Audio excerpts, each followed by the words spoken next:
우리 지난주에 우리가 다룬 내용은 아모스 3장 4장입니다. 3장 4장. 아모스 3장 4장은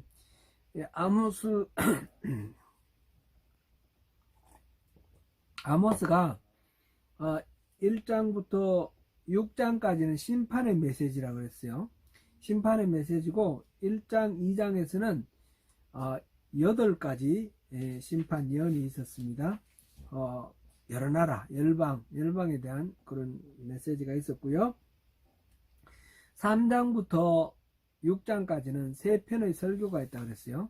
3장에 한 편, 4장에 한 편. 어제 지난주에 이 2개를 했습니다. 그러니까 하나님의 심판이 어떤 식으로 올 건가, 그래서 살펴보았고요. 오늘은 5장 6장 같이 보겠습니다. 5장 6장이 한 편의 설교인데 이스라엘의 미래에 대한 이야기입니다. 미래에 대한 이야기.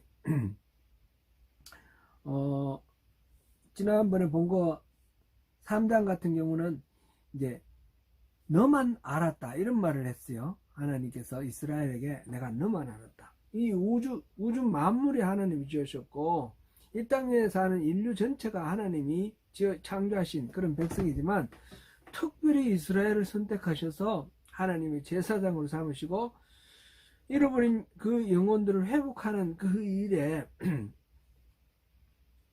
이 이스라엘을 택하셨는데, 그래서 너만 알았다. 너를 다른 아무도 없는 것처럼, 너만 있는 것처럼 그렇게 사랑을 했는데, 그럼에도 불구하고 이스라엘은 하나님을 의식하지 않고 범죄했기 때문에 벌을 주지 않을 수가 없다. 이게 이제 3장 내용입니다. 근데 그 메시지를 이 아모스가, 예레미야도 하나님의 그 엄중하신 메시지를 전하지 않으려고 막 그랬지만 마음이 불타는 것 같아서 막 이렇게 전했지 않습니까? 마찬가지로 이 지금 아모스가 사자가 울부짖을 때 사람들이 두려워할 수밖에 없는 거, 그거는 본능적인 거 아니냐. 하나님이 말씀하시는데 내가 전하는 거, 그거는 자동적으로 되는 거 아니냐. 그런 이야기를 하면서 예언을 선택의 여지 없이 하나님 주신 말씀 내가 전한다, 이렇게 말했고요. 그러면서 이스라엘이 범죄한 이유가 범죄한 내용이 뭔가 했더니 몇 가지가 나오는데, 포악과 겁탈, 힘과 권세를 가지고 이웃을 이제 겁박하고 빼앗는 그런 거죠. 그러므로 너희들도 그렇게 빼앗길 거다라는 말씀. 그리고 우상숭배, 사치, 이 세 가지입니다. 포악과 겁탈, 우상숭배, 사치. 그러니까 내가 가지고 있는 건, 내가 마음대로 쓰는 거 뭐 어떠냐, 이게 아니라는 겁니다. 자기가 가진 것 때문에 가지고 마음껏 자기의 욕망을 채우기 위해서 쓰는 것, 그것도 하나님 앞에 진노를 불러일으키는 그런 것입니다. 3장에서는 그렇게 이스라엘에 대해서 설교하셨고, 이게 이제 현재 상태, 현재에 대한 심판을 말씀하셨고, 4장에서는 그럼 과거에는 어떤 죄를 지었느냐. 그래서 듣는 사람들을 바산의 암소라 그랬죠. 아주 기름지게 살찐 암소를 비유를 하면서 자기들의 욕망을 마음껏 발산하면서 하는 그런 사람들을 지금 책망하시면서 과거에 여러 가지 죄를 지었는데, 그래서 그거를 징계하기 위해서 하나님께서 기근의 재앙, 가뭄의 재앙, 풍제, 깐부기 재앙, 팥종이 재앙, 연병과 전쟁, 이런 재앙들, 심지어는 지진을 일으켜서 소돔과 고모라처럼 그렇게 무너뜨리는 재앙을 이렇게 내렸는데, 그런 경고들, 하나님의 그 경고를 모두 무시했다. 이 출애굽 때의 바로가 10가지 재앙을 당했는데 끝까지 고집을 부리는 거나 마찬가지다, 그런 내용이었습니다.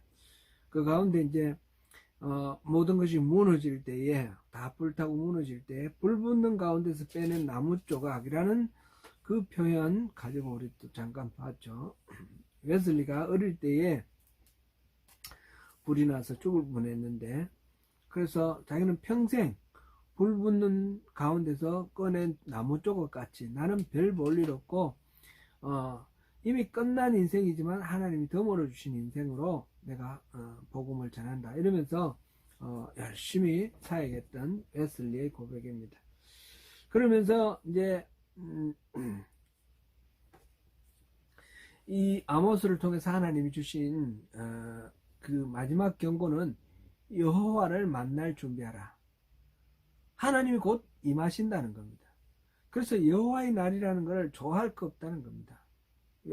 여호와를 맞이할 것을 단단히 각오하고 있으라. 이게 이제 4장의 내용이었습니다. 3장, 4장 다 이 죄악 가운데 있는 이스라엘이 심판이 바로 눈앞에 다가와 있다. 그런 말씀이었습니다. 오늘 우리가 보게 될 이 5장, 6장도 이 세 번째 설교도 그러한 하나님의 그 예언을 받으면서 너무너무 슬퍼하면서 그 메시지를 전하고 있습니다. 지금 5장 1절부터 3절까지를 애가라 그럽니다. 애가. 우리 에레미야 애가 있지 않습니까? 에레미야 애가처럼 lamentation, 사람이 죽었을 때 이렇게 장송곡 같은 그런 거를 애가라 그러는데, 바로 여기도 지금 이스라엘이 죽은 거랑 마찬가지예요. 그래서 슬픈 노래를 부르고 있습니다. 그 슬픈 노래가 이스라엘 족속아 내가 너에게 대하여 애가로 지은 이 말을 들으라 하면서 전혀 이스라엘이 엎드러졌으며 다시 일어나지 못하리로다. 이스라엘을 처녀라고 불렀어요. 처녀라고 부른 거는 처녀는 남자를 한 번도 경험하지 않은 순수한 그런 사람을, 그런 여인을 말하지 않습니까? 이스라엘이 이민족에 의해서 핍박당하고 정복당한 적이 없어요. 이때까지. 물론 공격은 받았지만, 그런데 그런 처녀와 같은 이스라엘이 이제 완전히 이 이방인들에 의해서 짓밟힐 거다. 넘어질 거다. 그렇게 이야기하는 겁니다. 자기 땅에 던지우며 일으킬 자가 없으리라. 주 여호와께서 이와 같이 말씀하시되 이스라엘 중에서 1000명이 행군에 나가던 성읍에는 100명만 남고 100명이 행군에 나가던 성읍에는 10명만 남으리라. 전쟁에 이제 용사들이 뽑혀 나가요. 나가는데 그 도시에서 늙은이나 뭐 이렇게 여인들이나 빼놓고 싸움으로 나가는 사람이 1000명이었어요. 그러면 아주 큰 도시죠. 그럼 1000명이 나갔는데 100명만 남았다. 10분의 1로 줄은 거예요. 100명이 나갔는데 이제 10명만 남았다. 10분의 1. 그러니까 많은 사람들이 거의 다 죽고 10분의 1만 남을 정도로 이 이스라엘이 완전히 폐허가 될 거다. 이 전쟁의 와중에서 이방인의 그 정복전쟁 가운데서 폐허가 될 거다. 그런 예언입니다. 그런 예언을 하면서 아모스가 신나가지고 예언하는 게 아니지 않습니까?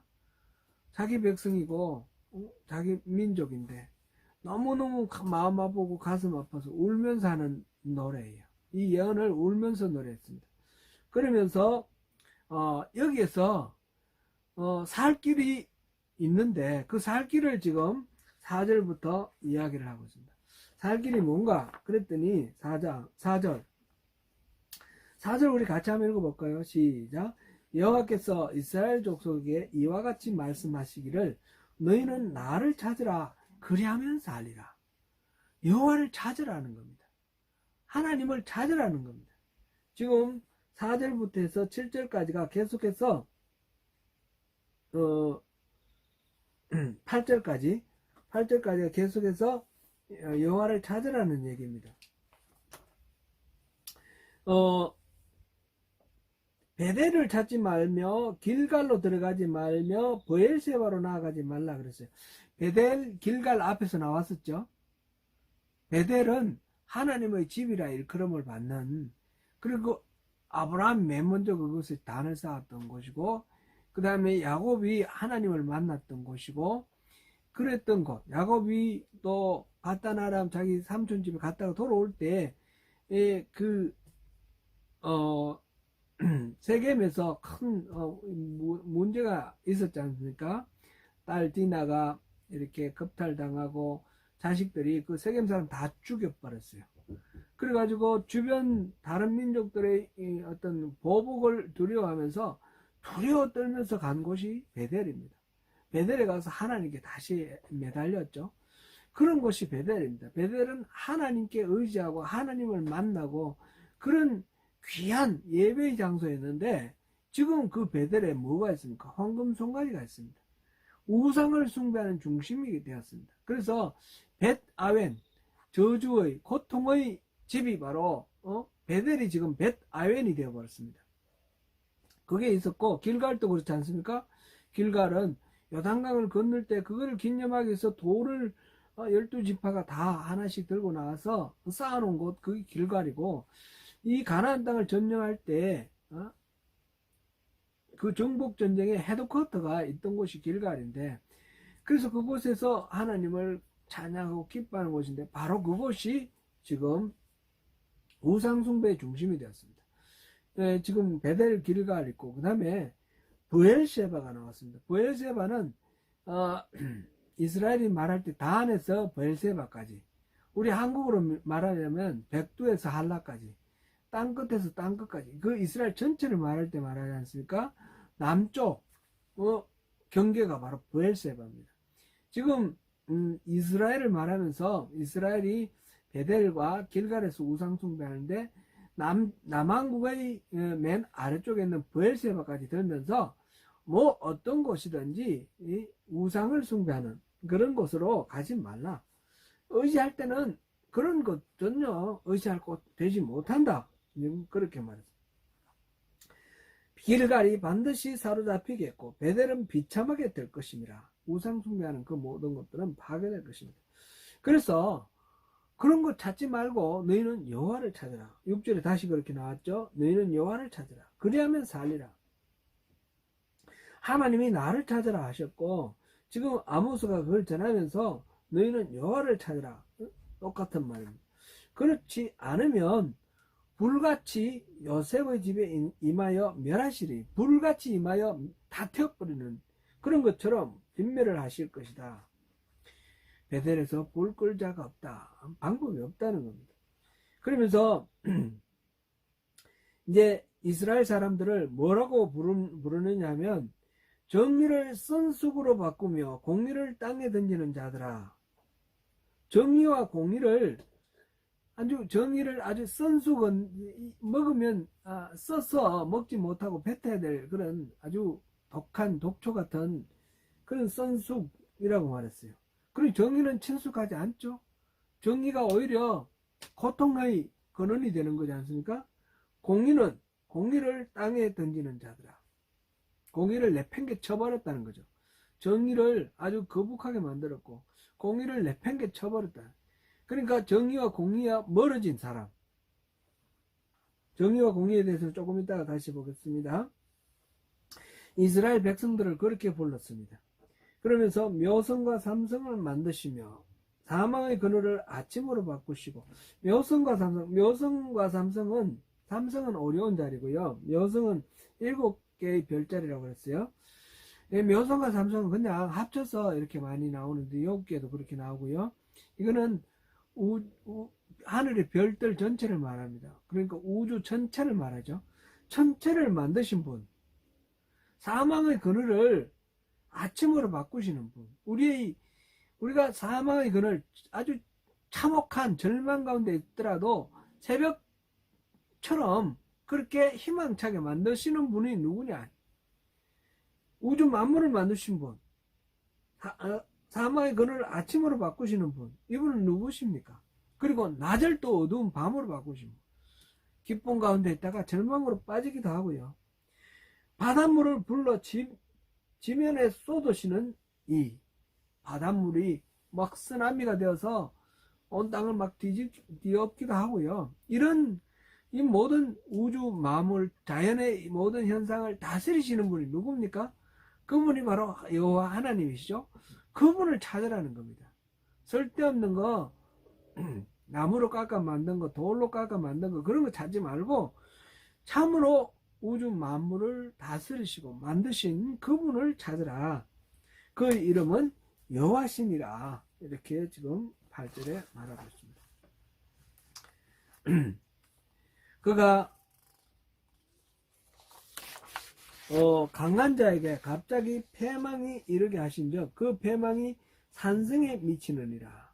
지금 이스라엘에게 그렇게 징계가 임하시면 순식간에 패망에 이르게 될 거다 그러는 겁니다. 그 다음에 무리가 성문에서 책망하는 자를 미워하며 정직히 말하는 자를 싫어하는다. 10절부터 13절까지는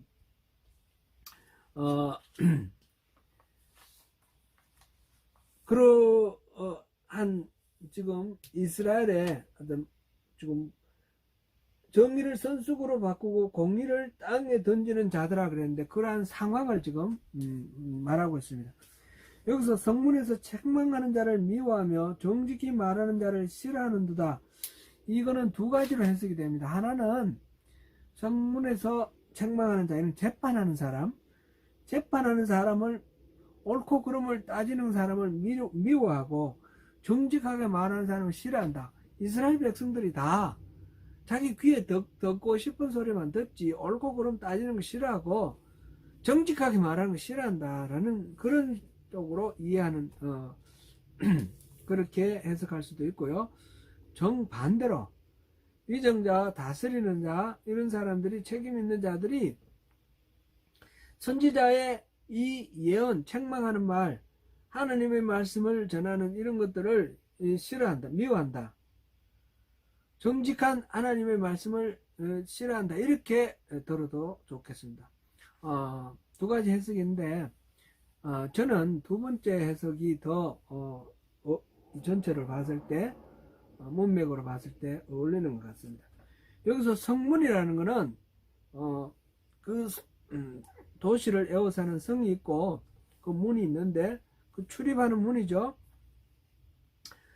그곳에서 이제 외부 인사들과 이제 출입하는 이 성문인데 이 성문은 주로 어떤 곳이냐면 위정자들이 그곳에서 재판하는 자리입니다. 이거는 이 유대 민족들이 만든 그 성읍에도 그랬고요. 제가 중세 시대에 그 다루는 이런 영화 이런 걸 보니까 그 영화에도 그런 게 있더라고요. 중세 시대에도 그런 게 있더라고요. 중세 고대 이럴 때 성문 안쪽에 거기가 말하자면 광장이에요. 그 성읍에 사는 사람들 전체가 쉽게 모여서 회의도 하고 재판도 하고 하는 그런 넓은 광장이 있어요. 그래서 성경에서 성문 나오면 재판하는 곳 이렇게 이해를 하면 거의 맞습니다. 이 성문에서 책망하는 자를 미워하며 정직히 말하는 자를 싫어한다. 그런 거는 일본의 그 해석에 이렇게 근거가 바로 이 성문이라는 것에 있습니다. 근데 이제 두 번째 해석의 근거는 성문에 있는 그 재판하는 주체들 그들의 초점을 맞춰서 볼 때 그렇습니다. 11절에 보니까 너희가 힘없는 자를 밟고 그에게서 밀의 부당한 세를 거두었은즉 너희가 비록 다듬은 돌로 집을 건축하였으나 거기 거주하지 못할 것이요. 여기서 보니까 힘없는 자를 밟고 부당한 세를 거두는 자는 누구일까요? 위정자죠. 힘 있는 사람, 권력자. 그러니까 이 10절, 11절을 그런 식으로 연결해서 읽어보면 맞겠죠. 곧 지금 이스라엘 백성들의 지금 삶이 지금 아주 공고한데 그 이유가 뭐냐? 권력자들이 자기들의 욕망을 채우기 위해서 자기들에게 부여된 그 권위를, 그 권력을 가지고 이웃들을 핍박하고 착취하고 그렇게 한다는 겁니다. 원래 이스라엘은 모든 사람들이 평등하지 않습니까? 그 중에 왕도 각 지파에서 말하자면 추천해서 이렇게 세웠지 않습니까? 다윗이 왕이 될 때 한번 생각해 보십시오. 다윗이 먼저 유다 백성들의 왕이 되었는데 나중에 이스라엘 열지파가 다윗을 추대를 하지 않습니까? 원래 하나님이 왕이시고 하나님께 사무엘에게 왕을 달라 할 때 그 사무엘이 왕이 나중에 이런 식으로 변질할 거다 그렇게 말을 했는데 이스라엘 사람들이 계속해서 요구를 해서 왕을 줬습니다. 그 왕은 원래 이스라엘의 왕은 백성들을 섬기는 사람입니다. 섬기는 자로 하나님을 대신해서 백성들을 다스리면서 하나님께 이렇게 백성들과 하나님 사이를 연결하는 자가 왕인데, 근데 하나님을 빼버리고 자기가 하나님의 자리에 앉아서 이 백성들 위에 군림해서 통치합니다. 이거는 이방인들의 왕의 모습이죠. 지금 그렇게 됐습니다. 왕 밑에 귀족들이 있고 이렇게 계급이 되어서 피라미드처럼 계급이 있어서 위에 있는 사람들은 아래에 있는 백성들을 착취하고 빼앗는 그런 상태가 되어 있습니다. 그래서 힘없는 자를 밟고 부당한 세를 거두고 이렇게 했으니까 너희들이 다듬은 돌로 집을 지어도 그게 거주하지 못할 거다. 무슨 말입니까? 그거 빼앗길 거다. 이방 민족이 와서 너희들 다 빼앗아가고 포로로 끌고 갈 거다. 아름다운 포도원을 갖고 왔으나 그 포도주를 마시지 못하리라. 포도원의 소주를 다 빼앗길 거다. 그런 이야기죠. 지금 너희의 허물이 많아 죄악이 무거움을 내가 아노라. 너희는 의인을 학대하며 뇌물을 받고 성문에서 가난한 자를 억울하게 하는 자로다. 의인을 학대하며 뇌물을 받고 그런 자라는 겁니다. 지금 그러니까 13절에 그러므로 이런 때에 지혜자가 잠잠하느니 이는 악한 때입니다. 지혜자, 하나님으로부터 지혜를 받아서 이 옳고 그름을 잘 분별하는 이 지혜자가 있는데, 지혜자가 무슨 말하면 들어줍니까? 안 들어줍니다. 한두 번 말하다가 뭐 이렇게 고문을 당하기도 하고 쫓겨나기도 하고 이러다가 결국은 입을 닫고 침묵을 하죠. 그러면 결과는 어떻게 됩니까? 점점 더 타락하고 어려운 상태. 이 권력을 가진 사람들의 착취, 이게 부정 이런 것들이 아주 심하게 되는 거죠. 백성들의 원성은 높아져가고 이런 상황입니다. 지금 이스라엘이 하나님을 찾아라. 하나님을 찾아야 되는데 지금 너희들의 상황이 이렇다. 그런 이야기입니다. 그래서 14절부터 다시 하나님을 찾으라는 얘기를 하는데, 지금 여기서 5장에서 세 가지를 얘기하고 있거든요. 첫 번째, 하나님을 여호와를 찾으라. 두 번째는 여기 14절부터 나오는 이거예요. 너희는 살려면 선을 구하고 악을 구하지 말자다.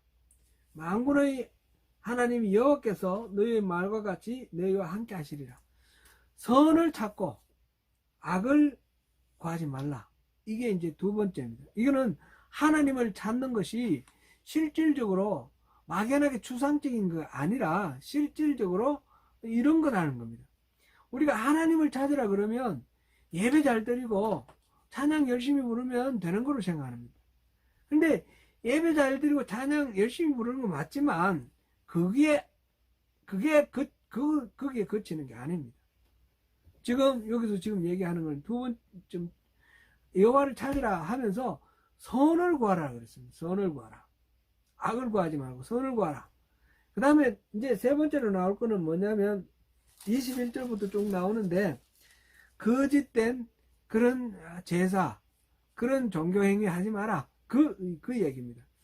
그냥 종교행위만 잘하면 여호와를 찾는 거냐? 그거 아니라는 것을 말하기 위해서 지금 두 가지를 얘기하고 있는데, 선을 살려면 선을 구하고 악을 구하지 마라. 이게 여호와를 찾는 하나입니다. 15절에 너희는 악을 미워하고 선을 사랑하며 성문에서 정의를 세울지어다. 만군의 하나님 여호와께서 혹시 요셉의 남은 자를 불쌍히 여기시리라.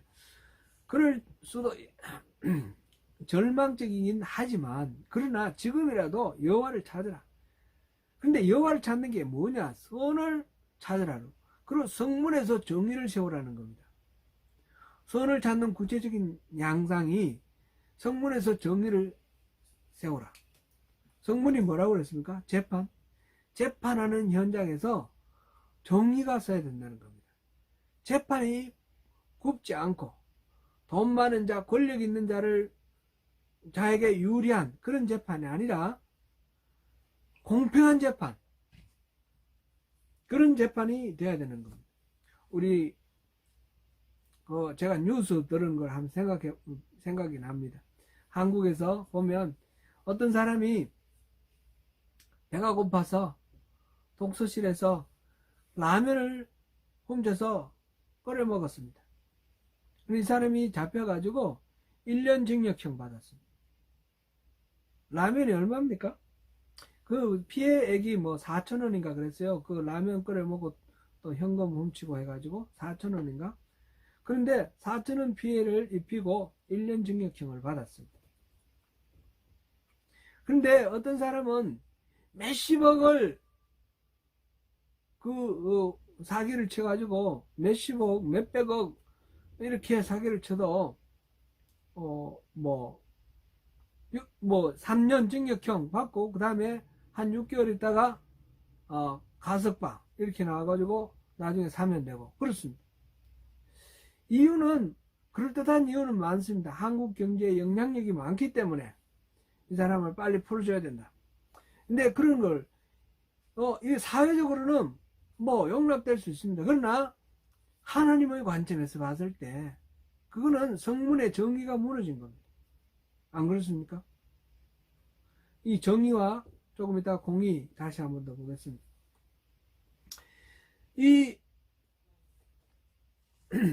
그래서 악을 미워하고 선을 사랑하라 그랬고 정의를 세우라 그랬습니다. 그렇죠. 그게 무너져 있기 때문에 지금 16절을 보니까 사람이 모든 광장에서 울겠고 모든 거리에서 슬프도다 슬프도다 하겠으며 농부를 불러다가 애곡하게 하며 울음꾼을 불러다가 울게 할 것이다. 너무너무 사람들이 왜 요즘은 그런 거 없나요? 옛날에 제가 어릴 때도 보면 초상이 나면 곡을 했어요. 곡을 했는데 상주가 계속 곡을 할 수 없으니까 곡을 대신해 주는 사람이 있었어요. 그런 경우를 지금 얘기하고 있어요. 이 성경에도 그런 얘기가 나와요. 곡을 대신해 주는 거. 너무너무 슬프고 힘들고 지쳐서 다른 사람이 대신 곡을 해주는 거예요. 그런 상태가 될 거라는 거죠. 모든 포도원에서도 울린 이는 내가 너희 가운데로 지나갈 것이다. 하나님이 너희들 이 이스라엘 가운데로 지나가는데 하나님 지나가면 어떻게 됩니까? 좋습니까? 나쁩니까? 좋아야 되지 않습니까? 여러분 하나님 임재를 구합니까? 안 구하십니까? 우리 이 예배에 하나님 오시기를 바랍니까? 안 오시기를 바랍니까? 당연히 오시기를 바라지 않습니까? 그런데 하나님이 오시면 다 이렇게 울게 되겠고 애곡하게 되고 다 망한다는 겁니다. 왜 그렇습니까? 하나님이 오셔서 징계를 하실 겁니다. 왜? 하나님을 거절했고 하나님을 배반했고 하나님께 반항을 했기 때문에 하나님이 오시면 다 절단을 나는 겁니다. 절단이 나는 겁니다.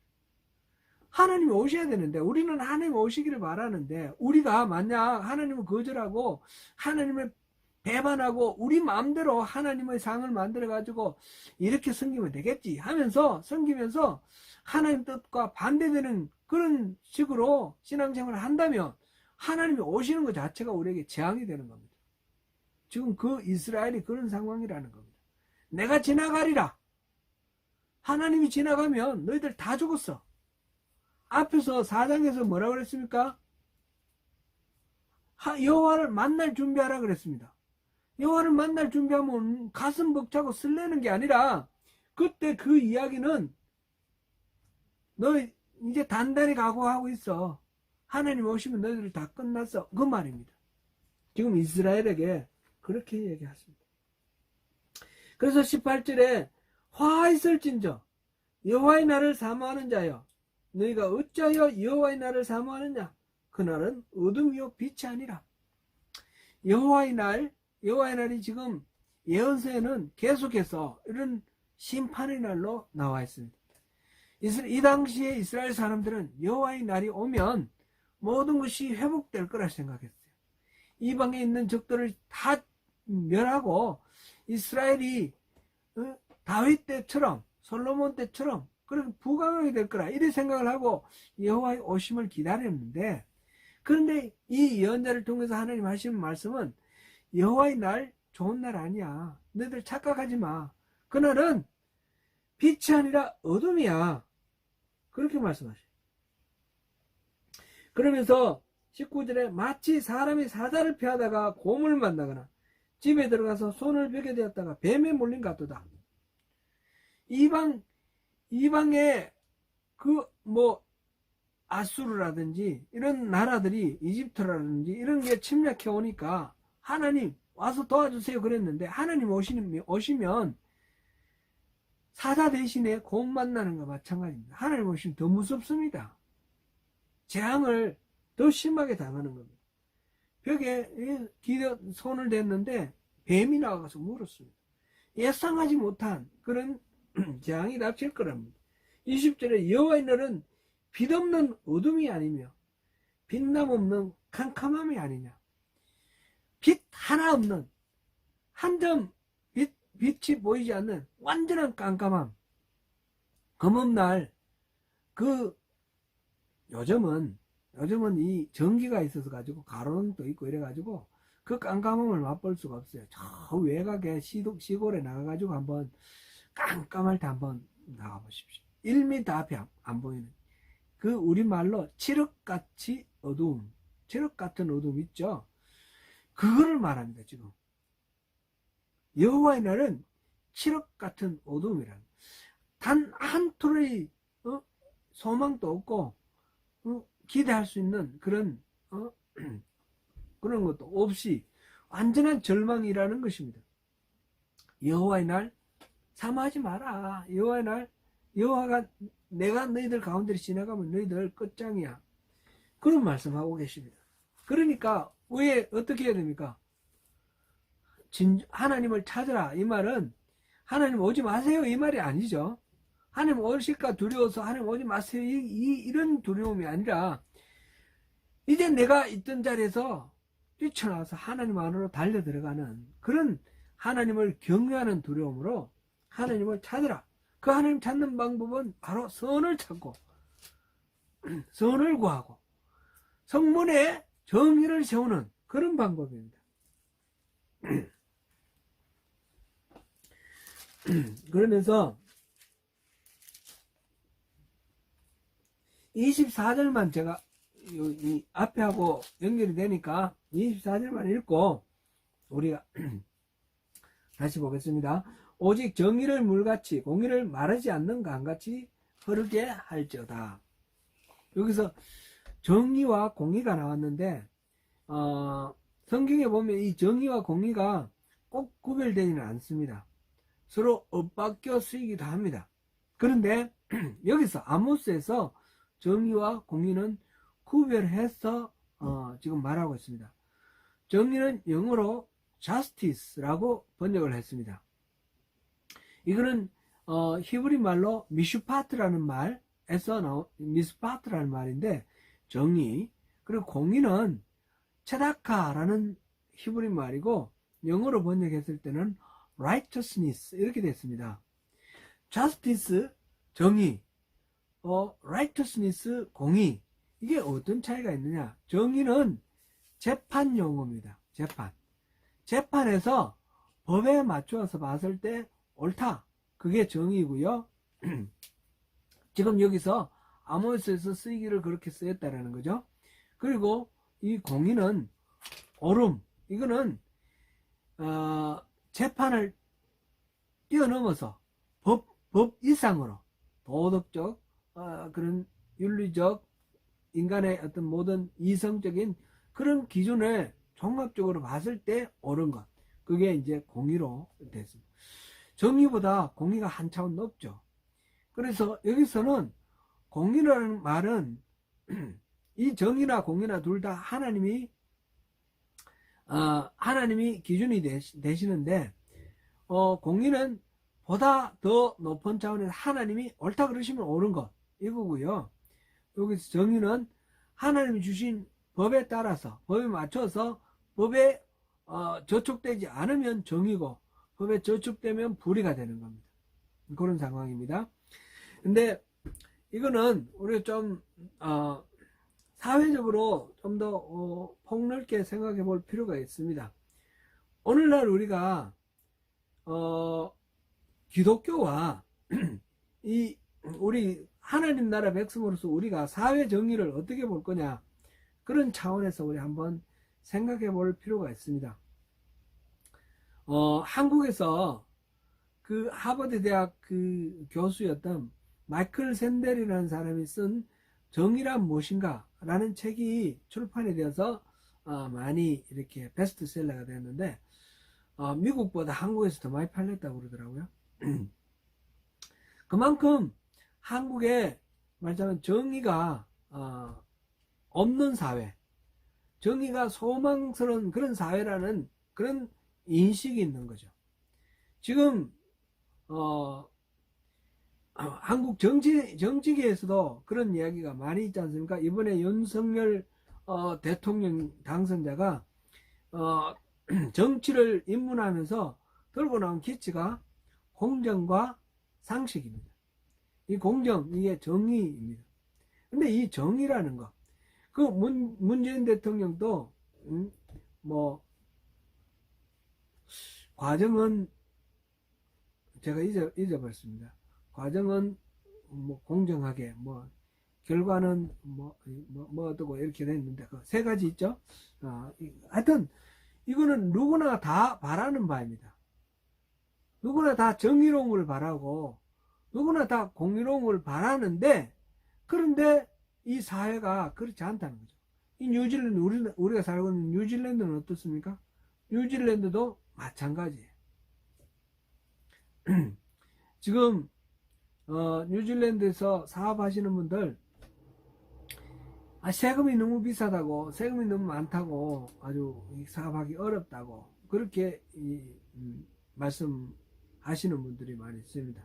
근데 지금 코로나 같은 이런 걸 겪으면서 이제 나라가 이제 록다운을 시켜가지고 영업을 못하게 됐는데, 그거를 나라에서 보상을 해주지 않습니까? 이거 어디서 나온 겁니까? 이 재원이 세금에서 나왔지 않습니까? 이것이 정의로운가? 이거 올바르고 공의로운가? 그런 문제들에 대해서 우리가 한번 생각해 볼 필요가 있습니다. 한국에서는 그런 게 굉장히 뉴질랜드하고 차원이 다른 차원에서 이제 논쟁이 되고 있습니다. 예를 들어서 그 손실, 코로나로 인한 손실 보상, 이거를 재난 지원금으로 주자, 그 주지 말자, 뭐 이것 가지고 논쟁을 하지 않습니까? 세금을 많이 걷어서 이렇게 어려운 사람들을 나눠주는 것, 그것에 대해서 그런 식으로 하면 공산주의다 이렇게 말하기도 하고요. 그렇게 하는 것이 사회복지다 이렇게 말하기도 하지 않습니까? 여러 가지 이런 논의가 있습니다. 그것을 우리가 한번 생각해 볼 필요가 있습니다. 그 마이클 샌델이 얘기한 것 중에 뭐 한 가지, 우리가 이거는 마이클 샌델도 답을 준 게 아니에요. 생각을 하도록 하는데, 철로가 있는데 기차가 이렇게 가고 있습니다. 근데 보니까 기차가 브레이크가 고장이 났어요. 저 앞에 선로에서 5명의 그 보수반이 일을 하고 있어요. 그대로 가면 그 5명이 사망할 겁니다. 만약 선로 옆에 이 철로가 이렇게 옆길로 가는 그런 조정하는 게 있지 않습니까? 그 조정기를 틀면 그게 한 사람이 있어요. 그러면 열차를 틀어서 한 사람이 죽는 것이 옳으냐, 아니면 그대로 놔둬서 다섯 사람이 죽는 게 옳으냐? 어느 게 옳습니까? 어느 것이 정의롭습니까? 그러면서 또 하나의 문제를 냅니다. 육교 위에서 이렇게 내려다보는데 이 차가 이렇게 달려오고 있습니다. 그 앞에 다섯 명이 차가 오는 줄 모르고 있는데 그대로 달려가면 그 다섯 명이 죽습니다. 육교 위에 내 옆에 보니까 좀 뚱뚱한 사람이 있는데 이 사람을 밀어가지고 떨어뜨리면 그 달려오는 차가 멈추게 되고 그러면 한 사람만 죽습니다. 그러면 다섯 명이 죽게 하는 게 정의롭습니까? 한 사람 밀어떨어서 한 사람 죽게 하는 거 정의롭습니까? 이게 이제 그 정의의 기준을 공리주의라고 그러죠. 벤 다음에 최대 다수의 최대 행복. 공리주의적으로만 따지면 한 명 살고 한 명 죽고 다섯 명 사는 게 맞죠. 근데 그렇게 할 수가 없지 않습니까? 모든 사람 인생은 다 귀하지 가치롭지 않습니까? 그래서 이 사람이 내가 개입을 해서 다른 사람 생명에 이렇게 변화를 주는 것, 그것이 옳으냐 그러냐, 이걸 이제 또 생각할 때 모든 사람들이 가지고 있는 천부인권, 자유, 그것이 가장 중요하다 이렇게 하는 게 이제 자유지상주의인데, 이 공리주의와 자유지상주의를 이제 같이 평가를 하면서 정의를 이렇게 따져보는 겁니다. 우리 사회에서 정의는 변화합니다. 거기서 사회가 이렇게 발달할수록 전체의 어떤 합의에서 조금 더 차원이 높은 쪽으로 갑니다. 최근에 한국에서 보니까 뉴스 보니까 장애인들의 그 이동권을 위한 데모를 하는데, 그게 뭐 이준석 그 대표가 뭐라고 말을 해가지고 그게 또 시끄럽더라고요. 근데 이런 거는 어떻게 되는 거냐? 그 우리나라에는, 한국에는 버스를, 장애인들이 휠체어를 타고 버스를 탈 수가 없어요.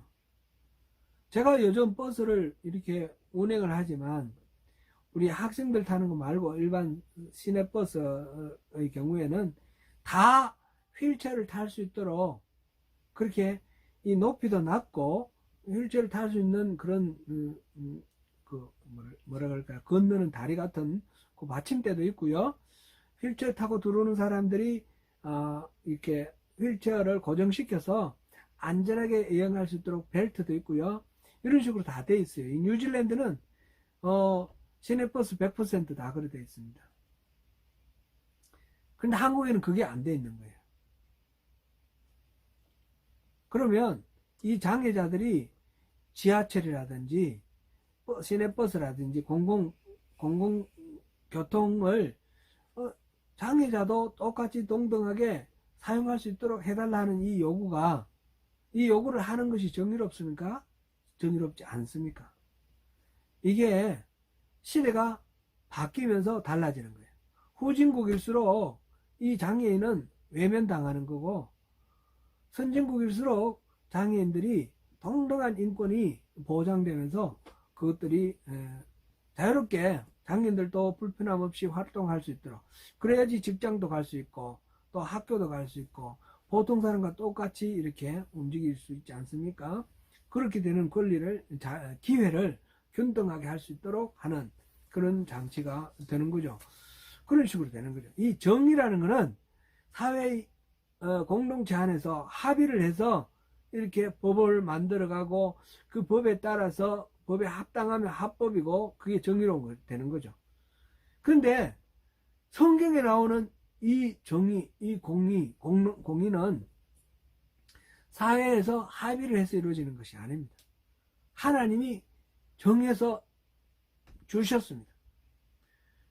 그게 이제 과부와 나그네와 고아를 돌보라, 그 말씀 속에 다 들어있는 거죠. 사회적 약자, 그냥 똑같이 자유경쟁을 시키면 다 도태되고 죽을 사람들, 자유경쟁이 안 된다는 겁니다. 이 사람들을 위해서 공동체가 도와주고 돌볼 책임이 있다는 겁니다. 그래서 사실은 우리 신앙이, 기독교의 이 가르침이 사회를 이끌어 가야 됩니다. 사회의 도덕과 정의와 법, 이 모든 것들을 선도해 나가고 이끌어 가야 될 그런 책임이 있습니다. 종교는 그런 것입니다. 차원이 높은 것입니다. 사회에 뭐 정치가 어느 쪽에 한 편 들어가지고 이쪽 편 들고 저쪽 편 들고 이게 아니고 그런 모든 것들을 초월해서 앞장서서 나가야 됩니다. 그런데 오늘 참 한국 교회를 보면 이게 다 무너져 있어요. 정의가 무너져 있고 공의가 무너져 있어요. 한국 교회가. 우리가 이 아모스를 보면서 자기들은 옳다 하더라도 하나님이 오시면 하나님 할렐루야 어서 오십시오 마라나타 그랬는데 하나님 오시면 큰일 나는 겁니다. 큰일 나. 그러면서 하나님이 이제 21절부터 이 잘못된 생각을 하고 있는 이스라엘 백성들에 대해서 이야기를 하고 있습니다. 내가 너희 절기를 미워하며 멸시하며 너희 성회들을 기뻐하지 아니하나니. 절기와 성회가 어떤 의미입니까? 이스라엘을 해방시켜 주신 날을 기념해서 6월절이 생겼고 그로부터 7주 후에 하나님의 그 약속 77절 나중에 오순절이 되고요. 이거는 율법을 받으신 것하고도 상관이 있고요. 그 다음에 추수하고도 상관이 있는 거니까 하나님이 이스라엘을 해방시켜 주시고 살려주신 것을 기념하는 거죠. 그 다음에 수장절, 초막절, 이게 이제 이 세 가지가 3대 절기 아닙니까? 수장절은 바로 광야에서 구름기둥, 불기둥으로 늘 지켜주셨음을 기념하는 그런 게 초막절이고요. 바로 그때가 가을 추수하고 추수감사절인 셈입니다. 이 세 개의 절기 다 하나님의 구원에 감사하며 하나님을 찬양하는 그런 날이 있죠. 그리고 그 절기 때마다 사람들이 모여서 성회로 모입니다. 함께 모여 예배하고 하나님 찬양하는 거룩한 모임, 게더링, 성회로 모입니다. 근데 그거를 기뻐하지 않는다고 그랬어요. 이스라엘 사람들은 그렇게 모여서 하나님 찬양하고 제사 지내면 될 거라고 생각하는데 하나님은 싫다 이거예요. 싫다. 너희들 꼴보기 싫다. 지금 22절에 가니까 번제나 소제를 드릴지라도 내가 받지 않을 것이다. 번제와 소제는 뭡니까? 번제는 화목제나 속죄제나 그 다음에 속건제나 모든 제사를 드릴 때 함께 드리는 게 번제입니다. 번제는 특색이 있죠. 가족을 뺏기고 토막을 내서 완전히 태우는 게 번제입니다. 번제는 철저한 자기부정, 모든 것 다 자기를 다른 제사는 이렇게 일부만 기름이나 이것만 태우고 또 어떤 거는 살도 태우는 것도 있지만 이렇게 고기도 먹고 이렇게 하지 않습니까? 그런데 번제는 완전히 태워버리는 겁니다. 재로 만들고 연기로 만들어서 하나님께 올려드리는 게 번제입니다. 그러니까 번제는 우리 예배 아주 기본이라 그랬지 않습니까? 철저한 자기부인, 이게 번제입니다. 소제는 뭡니까? 곡식으로 드리는 제사인데 소제도 전병으로 만들어 드리는 게 있지만 기본적인 소제는 가루로 만들어 드리는 겁니다. 완전히 빻아서 가루, 덩어리 하나 남지 않는 가루로 드리는 게 소제입니다. 번제나 소제나 자기부정의 이미지입니다. 이 번제나 소제를 싫어한다라는 것은 너희들이 번제 드리고 소제 드리는데 자기부정이 안 됐다 이런 거죠. 자기 욕망을 위해서 나한테 제사 지내는 거지 자기 부정이 안 됐다는 거죠. 그러니까 그 제사는 형식적인 제사고 아무 의미 없는 제사라는 겁니다. 그러니까 안 받겠다는 겁니다. 그 다음에 너희의 살찐 희생의 화목제도 내가 돌아보지 않아. 아무리 살찐 짐승으로 화목제를 갖다 바쳐도 돌아보지 않겠다. 화목제는 기본적으로 하나님과 죄인의 화목을 위한 겁니다. 하나님과 죄인의 화목을 위해서 그 제물을 바치고 그 재물을 이웃과 나눠 먹게 돼 있어요. 이웃과의 화해를 통해서 하나님과의 화해를 다지는 겁니다. 그런데 그거 안 받겠다. 너들과 화해 안 하겠다. 이 말씀이죠. 지금 번제도 안 받고 소제도 안 받고 화목시도 안 받겠다. 그러면서 23절에 너 노래소리를 내 앞에서 그치라. 찬양하는 노래소리 듣기 싫다라는 겁니다. 비파소리도 내가 듣지 않겠다. 악기로 가지고 하나님 찬양하는데 안 듣겠다는 겁니다. 그러면서 하시는 말씀이 뭡니까? 오직 정의를 물같이 공의를 이 마르지 않는 강같이 그렇게 하라. 이 정의와 공의가 중요한 것이지 그냥 형식적인 제사가 중요한 게 아니라는 겁니다. 여호와께로 돌아가자, 여호와를 찾으라는 말은 형식적인 제사로 하나님을 찾는 것, 그게 아니고요. 그 제사가 진정한 제사가 되기 위해서는 살짝 자기 부정을 하고, 그리고 그 표시로 실질적으로 사회 속에서 정의와 공의가 펼쳐지도록 이웃을 사랑하는 그런 이 사회적 신앙의 실천을 통해서 삶의 예배로 그렇게 드려져야지 그 예배가 진정으로 하나님을 찾는 예배가 된다는 것입니다. 그래서 25절에 보니까 40년 동안 광야에서 희생과 소제를 내게 들었느냐? 너희가 그렇게 했는데 너희 왕 식국과 기운과 이런 우상의 이름들입니다. 너희 우상들과 너희가 너희를 위하여 만든 신들 별 형상을 지고 가리라. 형식적으로 나한테 드린 거지만 다 너희들 우상한테 바친 거 아니냐. 그러니까 내가 너희를 다메섹 밖으로 사로잡혀 가게 하리라. 그의 이름이 만군의 하나님이라 불리우는 여호와께서 말씀하셨느니라.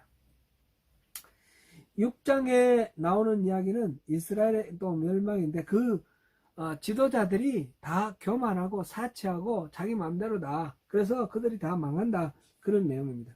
그래서 12절에 보니까 6장 12절 말들이 어찌 바위 위에 달리겠으며 소가 어찌 거기서 밭 갈겠느냐. 그럴 수가 없는 거 아닙니까? 바위 위에서 어떻게 말이 달립니까? 그 위에서 어떻게 소가 밭을 갑니까? 안 되는 것 뻔한 얘기입니다. 그런데 너희는 정의를 쓸개로 바꾸며 공의의 열매를 쑥으로 바꾸며 정의와 공의를 완전히 괴롭고 아주 의미 없는 것으로 만들어버렸다. 그런 말씀이죠. 이런 상황, 지금 이 6장 전체는 제가 다 안 보겠습니다. 이렇게 해서 이스라엘이 철저하게 여호와께로 돌아오지 않으면 모두 망한다. 그게 아모스 선지자의 이야기입니다. 그거는 단순히 뭐 몇 개의 성읍이 망하고 이게 아니라 하맛 어기부터 아라바까지라고 그랬는데 마지막에 6장 마지막에 보면 하맛 어기에서부터 아라바 시내까지 너희를 학대하리라. 이스라엘 전역을 말합니다. 이스라엘 전체 전국토를 완전히 그렇게 망하게 하겠다. 1절부터 7절까지는 그 지도자들의 죄악을 말했고 그 8절부터는 그 결과로 망하게 된다. 그런 이야기인데 이거는 5장을 우리가 철저하게 잘 이해를 하면 6장은 가볍게 5장에 연결시켜서 그렇게 보면 되겠습니다. 말씀을 맺겠습니다. 지금 이스라엘이 망하게 됐는데 망하게 된 이유가 뭡니까? 하나님을 거역했기 때문입니다. 하나님을 거역하고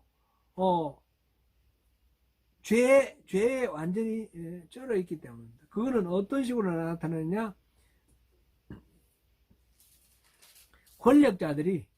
권력을 가진 자들이 교만하고 사치하고 뭐 여름궁 겨울궁 따로 막 갖고 있고 포도주를 먹고 뭐 이런 식으로 있지 않습니까? 그러면서 힘없는 사람들을 착취하는 거예요.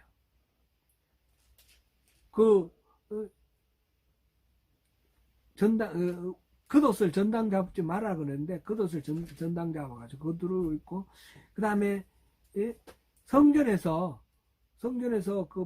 그 포도주를 이렇게 마시고 있고, 강요해서 빼앗은 포도주를 마시고 있고, 그런 것처럼 여기서 계속해서 5장에서도 그렇게 또 착취하는 힘없는 자를 밟고 또 부당한 세를 거두고 이렇게 나와 있지 않습니까? 이런 모든 것들, 이런 죄악들, 이런 것들에서 기인하는 그것 때문에 지금 망하게 되어 있습니다. 그리고 망하게 되는데 이것으로부터 벗어날 수 있는 살 길이 있습니다. 그 살 길을 지금 아모스가 지금 5장에서 말을 했는데, 그 살 길은 바로 여호와를 찾으라는 겁니다. 여호와를 찾으라는 건데, 여호와를 찾는다는 것은 막연하게 하나님 그렇게 부르고 뭐 소리 부르짖고 기도하고 이런 얘기가 아니라, 여호와를 찾는다는 것은 선을 구하고 악을 구하지 말라. 그 성문에서 정의를 세우라. 그래서 정의를 물같이, 공의를 강같이, 마르지 않는 강같이 흐르게 하라. 그러니까 우리가 살고 있는 이 사회 자체가 하나님의 나라로 정의와 공의가 가득한 하나님 나라를 만드는 그 역할을 그리스도인들이 해야 된다는 겁니다. 하나님 나라 백성들이 하라는 삶의 예배로 살아있는 우리 삶의 현장에서 그런 공의와 정의가 이렇게 세워지도록 그렇게 하는 그런 삶을 사는 것이 바로 여호와를 찾는 것이고, 여호와께로 돌아가는 겁니다.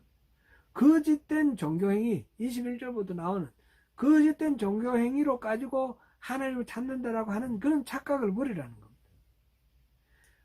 하나님을 찾고 예배를 잘 드리는 거. 예배의 성공은, 예배를 성공하는 것은 하나님이 오실 때 우리가 기쁨으로 맞이할 수 있는 그런 예배가 돼야 됩니다. 하나님이 오시면 우리가 끝장나는 그런 예배가 아니라, 그러면 하나님이 오실 때 우리가 정말 하나님 임재가 우리에게 복이 되고 기쁨이 되고 참 우리에게 만족이 되는 그런 예배, 그런 예배는, 참된 예배는 우리 삶이 이 예배와 분리되지 않는 온전히 하나가 된 예배, 그런 예배일 때에 이 예배가 정말 살아있는 예배가 됩니다. 철저한 자기 부인, 번제와 소제처럼 철저한 자기 부인으로 나를 내려놓고 하나님께로 돌아갈 때, 그럴 때 하나님이 또 화목제도 받으시고 번제 소제도 받으시고, 그렇게 모이는 성회를 하나님 기뻐하시죠. 그래서 우리는 하나님을 구해야 됩니다. 먼저 그의 나라와 의를 구하라. 마태복음에서 그렇게 했죠. 성도들은 삶의 현장에서 하나님의 공의와 정의가 실현되도록 최선을 다해야 됩니다. 그래서 예배가 성공이 될 수 있도록 그렇게 해야 됩니다. 우리 신앙을 돌아보시고 우리 신앙 속에서 그러한 하나님을 찾고 여호와께로 돌아가는 참된 신앙의 회복이 있는지 돌아보시고, 그 안에서 주님 안에서 주님이 주시는 기쁨과 평화를 누리시는 복된 주님의 자녀 되시기를 축원합니다.